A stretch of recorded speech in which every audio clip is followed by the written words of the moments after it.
What's up and good afternoon netizens? Ako ang inyong lingkod, Police Corporal Sheena Marita po. And welcome sa ating programa dito sa Police Community Affairs and Development Group, Tagapag-ugnay. At ito ang Police Vlogger in Action.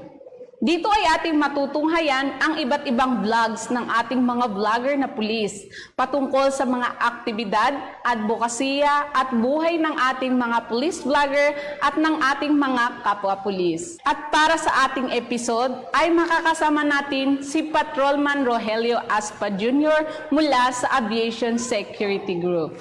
So ayan, kasama po natin si Patrolman Rogelio Aspa from AVSE Group. So, kumusta naman po kayo, sir? Baka pwedeng bumati po muna kayo sa ating mga viewers ngayong araw.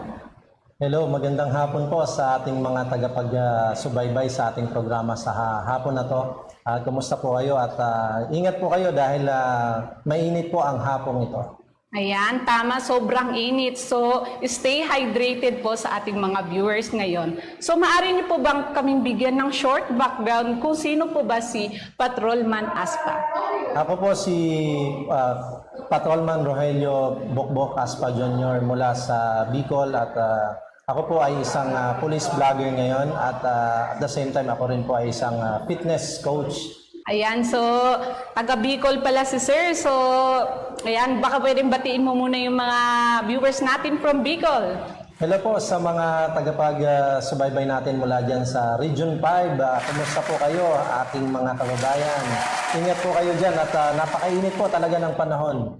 Yan. So, maaari po bang nating malaman din kung ano po ang kurso na inyong natapos? Ako po ay nakapagtapos ng Bachelor in Physical Education sa Polytechnic University of the Philippines, Santa Mesa branch po. At the same time po, ako po ay nagtapos din po ng BS Criminology sa programa po ng ETIAP, ayan, sa Arroyo University, Penma sa Nueva Ecija po. Ayan, so si sir pala isang teacher. Ayan, so ano po ang nag-inspire sa inyo na pumasok po sa PNP? Ako po ay na-inspired during that time na ako po ay civilian dahil nakikita ko po yung mga pulis na may talent. Pwede palang pumasok sa PNP yung mga talentadong personnel katulad ng mga dancer, singer, at athlete. So, yun ang nag-udyok sa akin na pumasok sa PNP para ma-share ko din po ang aking knowledge bilang physical educator. I-share ko sa buong hanay ng PNP ang aking talento. Ayan, so grabe naman yung mga yung mga naging inspiration niya para pumasok sa PNP. So ano naman po ang nag-udyok sa iyo upang pasukin ang pagiging fitness coach? So nabanggit niyo nga po na isa po kayong fitness coach. So ano pong nag-inspire sa inyo para tuloy-tuloy po? Kagaya po ng sinabi ko, nung ako po ay nag-aaral ng physical education, doon ko po na-appreciate ang kahalagahan ng pagiging malusog ang pangangatawan dahil kapag malusog ang pag malusog ang katawan mo ay hahaba ang iyong buhay dahil stress-free ka po. Ayan. Yes, so makikita naman natin si sir talagang physically fit. Ayan, so saan po ba yung kadalasan po na nagtuturo? Ako po sa ngayon, kasalukuyan po ay nagtuturo po ako ng police techniques sa ating mga kasamahan dito sa PNP Aviation Security Group sa Pasay po sa aming headquarters.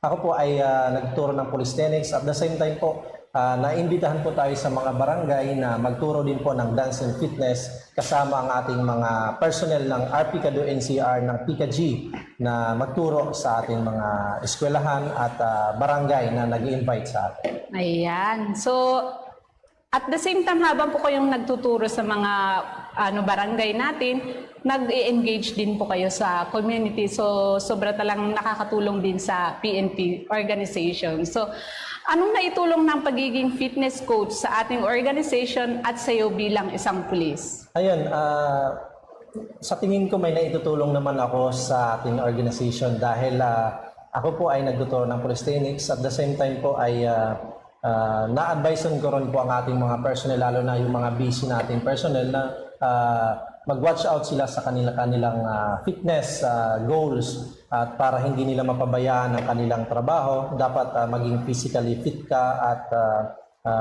lagi kang active sa sa iyong pag-exercise at sa maging conscious ka sa iyong pangangatawan.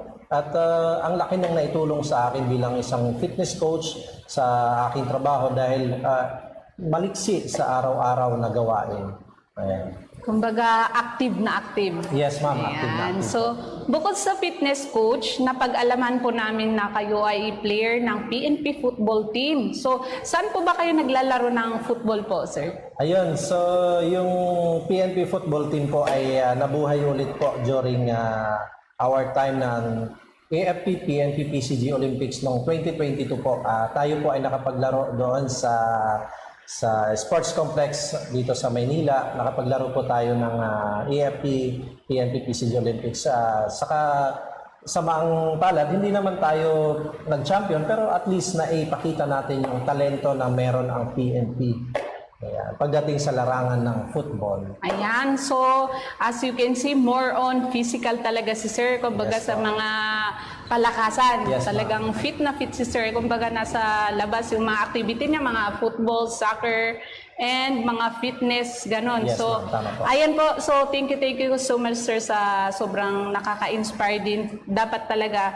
Pero habang pong nag-engage tayo sa physical activities, dapat din po natin sabayan ng self-discipline. Yes, ma'am.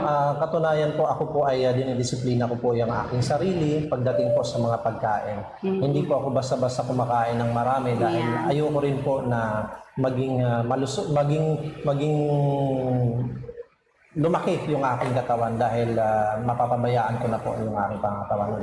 So kailangan i-maintain ko po ang pagiging fit at healthy sa aking pangangatawan para yung uniform ko naman hindi siya sumikip. Ayan.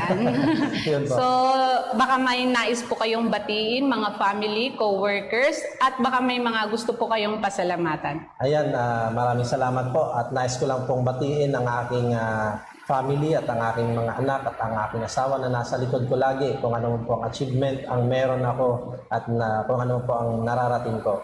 At nais ko lang din pasalamatan ang aming butihing direktor na si Police Brigadier General Christopher N. Abrahano po. Siya po ay napakabait naming direktor sa PNP Aviation Security Group. At nais ko lang din pong batiin ang aking hepe na si Police Colonel Cesar M. Lumiwes. Happy ko po siya sa aming office na Quality Assurance and Doctrine Development Division. At batiin ko na rin po ang aking napakagandang Deputy Chief ng Quality Assurance and Doctrine Development Division na si Police Lieutenant Colonel Lisel S. De Maandal po, ma'am. Magandang hapon po. At ang aking siyempre napakagandang chief clerk po at napakabait po na si Pems Coraline Tosok. Ayan, sinagad ko na yung pagbabati po, ma'am. At nais ko lang din pong batiin ang aking mga kasamahan sa opisina. Magandang hapon po at ingat po tayong lagi at stay hydrated po. At mainit ang panahon. Ayan, so shout out po sa ABSE Group. Thank you so much po. So maraming salamat po sir at sana maging inspirasyon po kayo sa iba pa nating mga kasamahan sa serbisyo. Ayan. So mga netizens, abangan nyo muli ang ating next vlogs sa susunod na linggo dito para sa ating programang Police Vlogger in Action.